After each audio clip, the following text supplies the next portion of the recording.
नमस्कार, मैं हूं प्रवीण दुबे। मध्य प्रदेश में नदियों और गाय की व्याख्या सिर्फ आस्था के प्रतीक के तौर पर ही नहीं की जाती।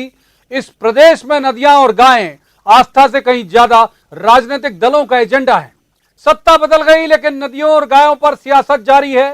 सीएम कमलनाथ के सॉफ्ट हिंदुत्व में भी नदियों को भरपूर जगह मिली और गायें तो खैर कांग्रेस के वचन पत्र का हिस्सा रही हैं।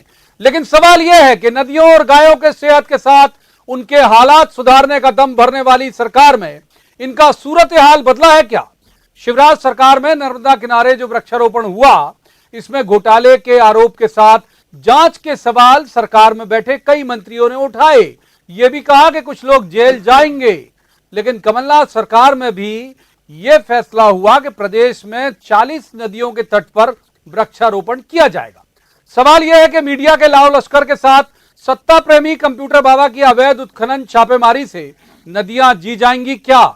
जल पुरुष के तौर पर पहचाने जाने वाले राजन सिंह ने मध्य प्रदेश आकर यह तल्ख बयान भी दिया है कि पद और प्रतिष्ठा के लिए नदी का इस्तेमाल करने वाले नदी को नहीं बचा पाएंगे। कमोबेश यही सूरत हाल गायों का भी है। पहले चरण में सरकार ने किया था 1000 गौशालाओं के निर्माण का ऐलान। कितनी गौशालाएं बन पाई? गाय तो अब भी सड़क पर ही हैं। सवाल सिर्फ आस्था का नहीं, राजनीति की भाषा में उस एजेंडा का है जो जुबान पर तो चढ़ा है पर जमीन पर नहीं आया। सवाल यह है कि नदियां और गायें कमलनाथ सरकार में इन दो मोर्चों पर क्या बदल पाया? राजनीति से पहले आस्था से जुड़ा सवाल है। जवाब तो देना होगा, लेकिन पहले आपको दिखाते हैं एक रिपोर्ट। देखिए।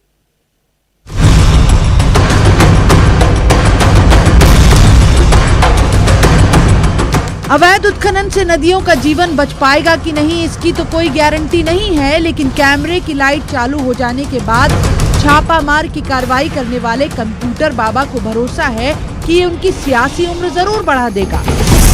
वहाँ जानकारी मिली कि यहाँ भी 3 मशीन चल रही हैं और बहुत सारे डंपर खड़े हुए हैं भरने के लिए। जैसे हम अंदर की मोड़ मुड़े, ये तीनों मशीन घाट से निकाल के किनारे में यहाँ लगा दी हैं और डंपर जो है रेलवे लाइन के उस तरफ खड़े कर दिए।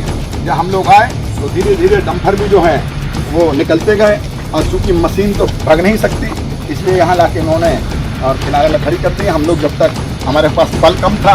हालांकि नदियों के स्वघोषित संरक्षक कंप्यूटर बाबा का नदियों के लिए ये संघर्ष सरकार के ही गले नहीं उतर रहा। इस महकमे की जिम्मेदारी संभाले मंत्री ही उठा रहे हैं कंप्यूटर बाबा की छापेमारी पर सवाल। देखिए, कहीं जाके हम 1 घंटा जाके बैठ जाएं और 1 घंटे बाद उड़ जाए, उससे अवैध उत्खनन बंद हो जाए, संभव नहीं है।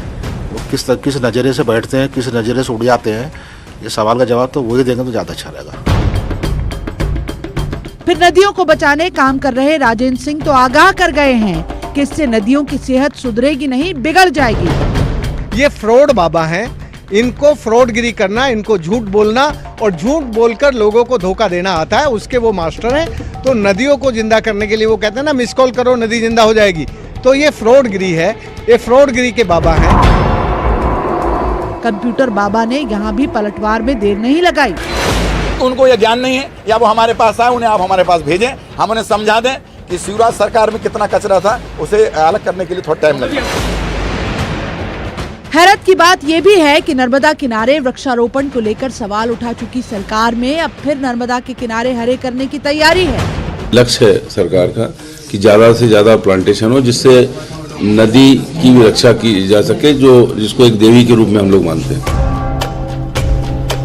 नदियों के बाद गायें तो सीएम कमलनाथ की खास फिक्र रही हैं और कांग्रेस के वचन पत्र का हिस्सा भी। लेकिन सवाल ये है कि तस्वीर कितनी बदली। ये तो सिर्फ कमलनाथ जी की सरकार है जिन्होंने इसको प्राथमिकता के तौर पर लिया और युद्ध स्तर पर हम लोग काम कर रहे हैं। और इतनी जल्दी हमने 1000 गौशालाएं बना के दी हैं, 3000 हम और बना रहे हैं। तो फिक्र ये है कि बदलती रहे सरकारें, लेकिन आस्था के साथ जीवन का हिस्सा नदियां और गायें सिर्फ सियासी एजेंडा बनकर न रह जाएं, क्योंकि ये आस्था से जुड़े मसले हैं जिन पर जनता उठाएगी सवाल और जवाब तो देना होगा। Bureau report, news 18 Madhya Pradesh.